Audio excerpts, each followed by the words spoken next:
Hello students, आज हम कक्षा 7 में पाठ 10 अपूर्व अनुभव का दूसरा भाग पढ़ेंगे।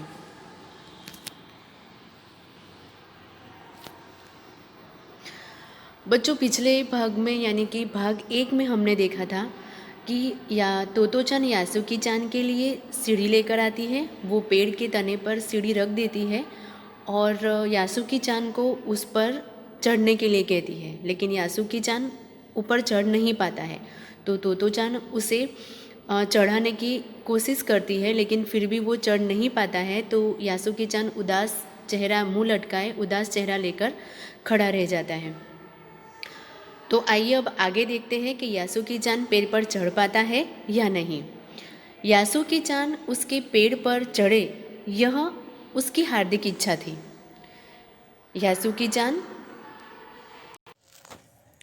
यासुकी-चान तोतो-चान के पेड़ पर चढ़े, यह तोतो-चान की हार्दिक इच्छा थी। यासुकी-चान के मन में भी उत्साह था। वह उसके सामने गई। उसका लटका चेहरा इतना उदास था कि तोतो-चान को उसे हंसाने के लिए गाल फुलाकर तरह तरह के चेहरे बनाने पड़े। अब तोतो-चान भी यही चाहती थी कि यासुकी-चान पेड़ पर चढ़े। तो यासुकी-चान के मन में भी उत्साह था पेड़ पर चढ़ने का। तो वह उसके सामने गई। उसका लटका चेहरा इतना, यानी यासुकी-चान का लटका चेहरा इतना उदास था कि तोतो-चान ने उसे हंसाने के लिए गाल फुला फुला कर तरह तरह के चेहरे बनाने पड़े। ठहरो, एक बात सूझी है। वह फिर चौकीदार के छप्पर की ओर दौड़ी और हर एक चीज़ उलट पुलट कर, यानी कि उसे एक बात सूझी तो वो चौकीदार के छप्पर की ओर जाती है और हर एक चीज़ को उलट पुलट कर देखने लगी। आखिर उसे एक तिपाई सीढ़ी मिली जिसे थामे रहना भी जरूरी नहीं था। आखिर उसे जब वो चौकीदार के छप्पर की ओर दौड़ती है तो उसे क्या मिलती है? एक तिपाई सीढ़ी, जिसे थामे रहना भी ज़रूरी नहीं था। वह तिपाई सीढ़ी को घसीट कर ले आई तो अपनी शक्ति पर हैरान होने लगी।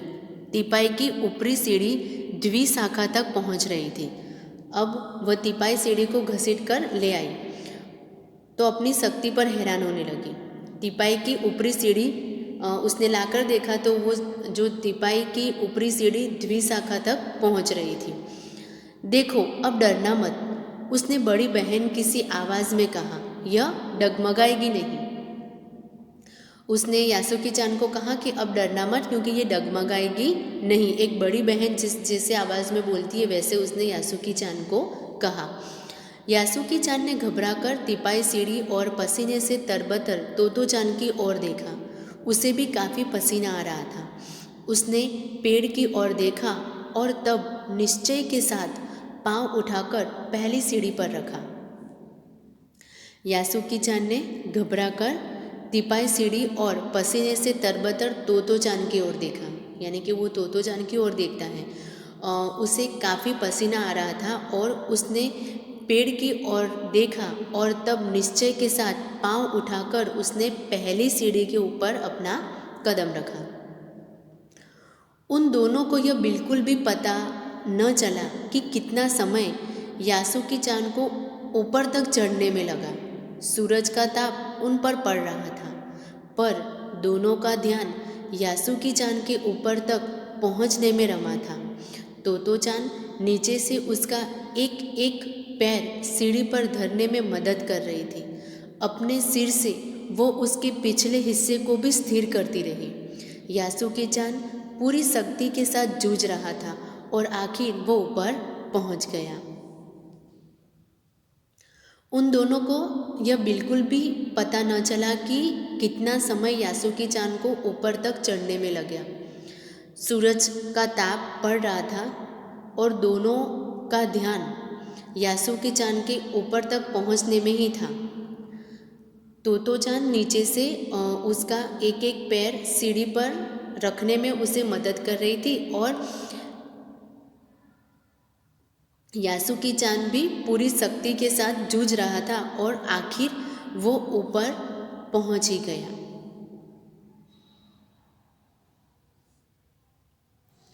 हुर्रे! पर उसे अचानक सारी मेहनत बेकार लगने लगी। तोतो चान तो सीढ़ी पर से छलांग लगाकर द्विशाखा पर पहुंच गई, पर यासुकी चान को सीढ़ी से पेड़ पर लाने की हर कोशिश बेकार रही। यासुकी चान सीढ़ी थामे तोतो चान की ओर ताकने लगा। तोतो चान की रुलाई छूटने को हुई।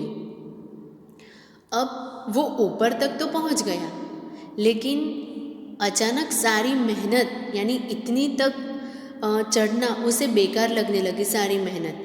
क्योंकि जैसे ही वो ऊपर तक पहुंचा तो तोतो चान तो छलांग लगाकर द्विशाखा पर पहुंच गई, मतलब पेड़ के ऊपर वो चढ़ गई।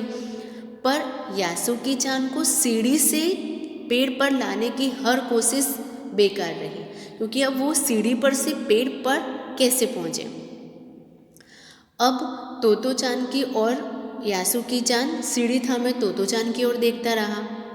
तोतो चान की रुलाई छूटने को हुई।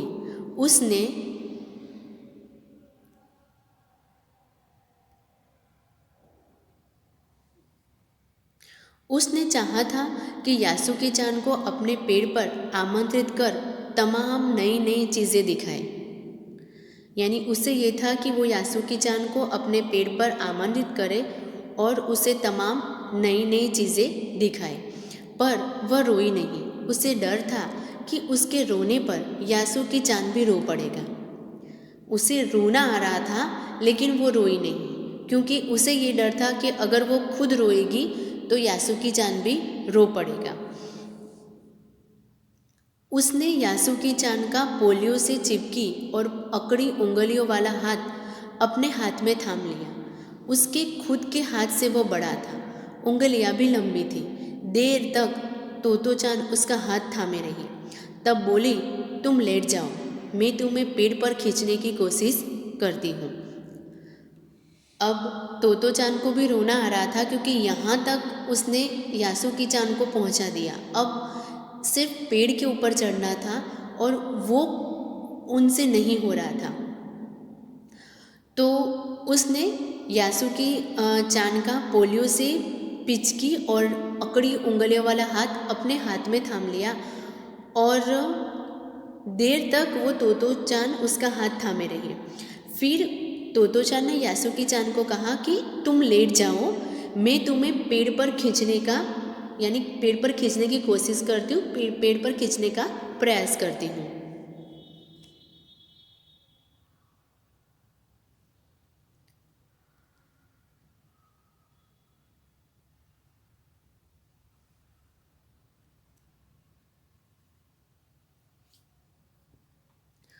उस समय द्विशाखा पर खड़ी तोतो चान द्वारा यासुकी चान को पेड़ की ओर खींचते अगर कोई बड़ा देखता तो वो जरूर डर के मारे चीख उठता। यानी उस समय द्विशाखा पर खड़ी तोतो चान द्वारा यासुकी चान को पेड़ की ओर खींचते अगर ये करते अगर कोई बड़ा देख लेता तो वो जरूर डर के मारे चीख उठता, क्योंकि यासुकी चान को पेड़ पर चढ़ाना कोई आसान काम नहीं था, क्योंकि उसके हाथ पैर उसके काम नहीं कर रहे थे।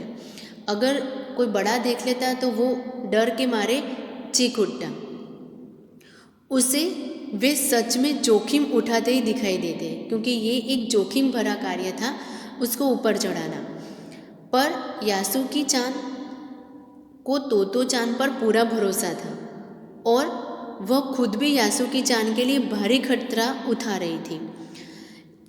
पर यहाँ पर यासुकी चान को तोतो चान पर पूरा विश्वास था, पूरा भरोसा था, क्योंकि वो खुद भी यासुकी चान के लिए एक भारी खतरा उठा रही थी। अपने नन्हे नन्हे हाथों से वो पूरी ताकत से यासुकी चान को खींचने लगी। उसने कह तो दिया कि तुम लेट जाओ और मैं तुम्हें ऊपर खींचने का प्रयास करती हूँ, तो वह अपने नन्हे नन्हे हाथों से अपनी पूरी ताकत से यासुकी चान को वो ऊपर की ओर खींचने लगी। बादल का एक बड़ा टुकड़ा बीच बीच में छाया करके उन्हें कड़कती धूप से बचा रहा था। बादल का एक बड़ा टुकड़ा बीच बीच में छाया करके उन्हें कड़कती धूप से बचा रहा था। यानी कि वहाँ पर धूप बहुत थी और दोनों पसीने से, आगे हमने देखा कि दोनों पसीने से तरबतर थे, क्योंकि दोनों का ध्यान किस में था? सिर्फ यासुकी चान को पेड़ के ऊपर चढ़ाने का था। काफ़ी मेहनत के बाद दोनों आमने सामने पेड़ की द्विशाखा पर थे।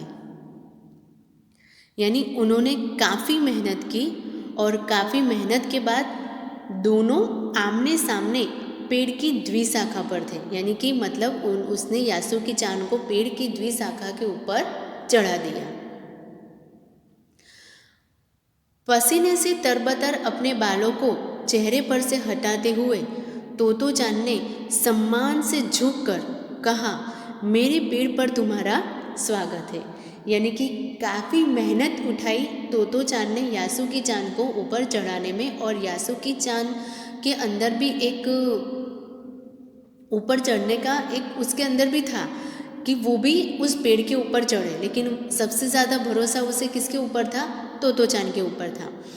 और तोतो चान पसीने से तरबतर अपने बालों को चेहरे पर से हटाते हुए तोतो चान ने सम्मान से झुक कर कहा, जिसे हमने पहले ही बोला कि वहाँ पर पूछना पड़ता है पेड़ पर चढ़ने से पहले।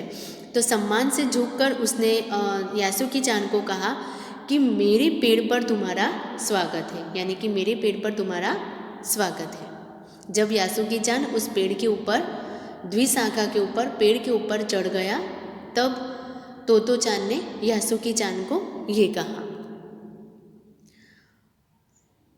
तो बच्चों, तोतो चान ने काफ़ी जहमत उठाई, काफ़ी मेहनत की यासुकी चान को ऊपर चढ़ाने में, और ये काम कोई आसान नहीं था। बहुत ही जोखिम भरा और बहुत ही मुश्किलों भरा ये काम था जो तोतो चान ने यासुकी चान को ऊपर पेड़ के ऊपर चढ़ा दिया। और तो यहाँ पर अगर ये चीज़ अगर कोई बड़ा देखता कि तोतो चान यासुकी चान को पेड़ पर चढ़ा रही है, तो ज़रूर अगर कोई देख लेता ये काम को, तो वो डर के मारे कांप उठता और डर के मारे वो चीख उठता, क्योंकि ये काम बहुत ही जोखिम भरा था। और यासुकी चान को, जिसे पोलियो है और उसको वो पेड़ के ऊपर चढ़ा रही है, तो ये कोई आसान काम नहीं था।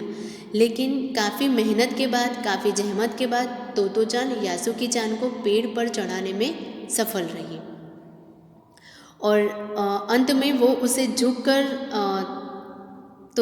यासुकी चान को कहती है कि पेड़ पर तुम्हारा स्वागत है।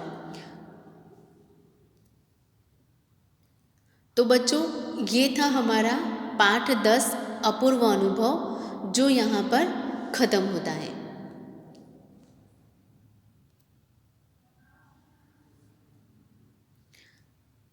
Thank you.